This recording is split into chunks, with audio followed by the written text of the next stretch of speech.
if for 10 years, if you didn't avoid doing what you knew you needed to do, by your own definitions, right, within the value structure that you've created to the degree that you've done that, what would you be like? Well, you know, there are remarkable people who come into the world from time to time, and there are people who do find out over decades-long periods what they could be like if they were who they were, if they spoke their being forward. And they get stronger and stronger and stronger, and we don't know the limits to that. We do not know the limits to that. And so you could say, well, in part, perhaps the reason that you're suffering unbearably can be left at your feet, because you're not everything you could be, and you know it. And of course, that's a terrible thing to admit, and it's a terrible thing to consider, but there's real promise in it, right? Because it means that perhaps there's another way that you could look at the world, and another way that you could act in the world, so what it would reflect back to you would be much better than what it reflects back to you now.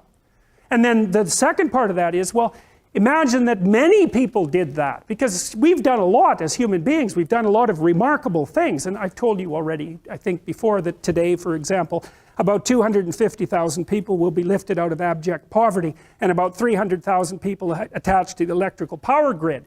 We're lifting people out of poverty collectively at a faster rate that's ever occurred in the history of humankind by a huge margin. And that's been going on unbelievably quickly since the year 2000. The UN had planned to have poverty between 2000 and 2015, and it was accomplished by 2013.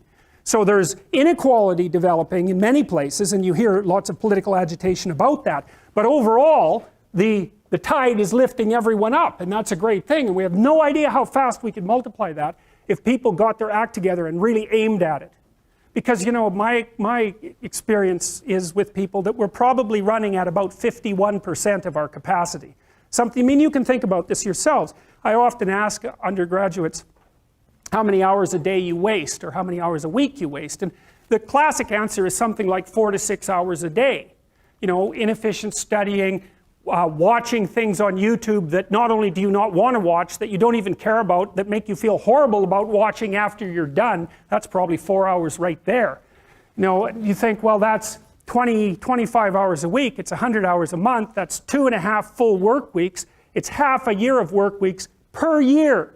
And if your time is worth $20 an hour, which is a radical underestimate, it's probably more like 50 if you think about it in terms of deferred wages. If you're wasting 20 hours a week, you're wasting $50,000 a year. And you are doing that right now. And it's because you're young, wasting $50,000 a year is a way bigger catastrophe than it would be for me to waste it, because I'm not going to last nearly as long. And so if your life isn't everything it could be, you could ask yourself, well, what would happen if you just stopped wasting the opportunities that are in front of you? You'd be, who knows how much more efficient? 10 times more efficient, 20 times more efficient. That's the Pareto distribution. You have no idea how efficient people get. It's off the charts.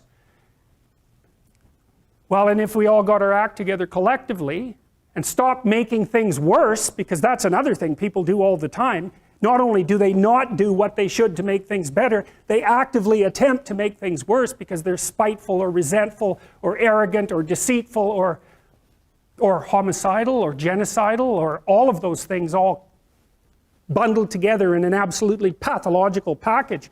If people stopped really, really trying just to make things worse, we have no idea how much better they would get just because of that. So you might say, well, what would happen if you abided by your conscience for 5 years or for 10 years? What sort of position might you be in? What sort of family might you have? What sort of relationship might you be able to forge? And you can be bloody sure that a relationship that's forged on the basis of who you actually are is going to be a lot stronger and more welcome than one that's forged on the basis of who you aren't. Now, of course, that means that the person you're with has to deal with the full force of you in all your ability and your catastrophe, and that's a very, very difficult thing to negotiate. But if you do negotiate it, well, at least you have something, you have somewhere solid to stand, and you have somewhere to live, you have a real life. And it's a great basis upon which to bring children into the world, for example, because you can have an actual relationship with them instead of torturing them half to death, which is what happens in a tremendously large minority of cases. It isn't merely that your fate depends on whether or not you get your act together and to what degree you decide that you're going to live out your own genuine being. It isn't only your fate, it's the fate of everyone that you're networked with. And so, you know, you think, well, there's 9 billion, 7 billion people in the world. We're going to peak at about 9 billion, by the way, and then it'll decline rapidly, but 7 billion people in the world, and who are you? You're just one little dust mote among that 7 billion, and so it really doesn't matter what you do or don't do, but that's simply not the case. It's the wrong model, because you're at the center of a network. You're a node in a network. Of course, that's even more true now that we have social media. You'll know 1,000 people, at least over the course of your life, and they'll know 1,000 people each, and that puts you one person away from 1 million, and 2 persons away from 1 billion. And so that's how you're connected, and the things you do, they're like dropping a stone in a pond.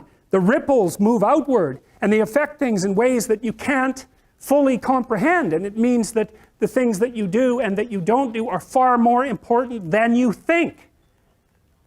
And so if you act that way, of course, the terror of realizing that is that it actually starts to matter what you do. And you might say, well, that's better than living a meaningless existence. It's better for it to matter. But I mean, if you really asked yourself, would you be so sure if you had the choice? I can live with no responsibility whatsoever. The price I pay is that nothing matters. Or I can reverse it and everything matters. But I have to take the responsibility that's associated with that. It's not so obvious to me that people would take the meaningful path. You know, when you say, well, nihilists suffer dreadfully because there's no meaning in their life and they still suffer. Yeah, but the advantage is they have no responsibility. So that's the payoff, and I actually think that's the motivation. Say, well, I can't help being nihilistic. All my belief systems have collapsed. It's like, yeah, maybe. Maybe you've just allowed them to collapse because it's a hell of a lot easier than acting them out. And the price you pay is some meaningless suffering, but you can always whine about that and people will feel sorry for you, and you have the option of taking the pathway of the martyr, so that's a pretty good deal, all things considered, especially when the alternative is to bear your burden properly and to live forthrightly in the world. Well, what JAK figured out, and so many people in the 20th century, it's not just him, even though he's the best example, is that if you live a pathological life, you pathologize your society. And if enough people do that, then it's hell.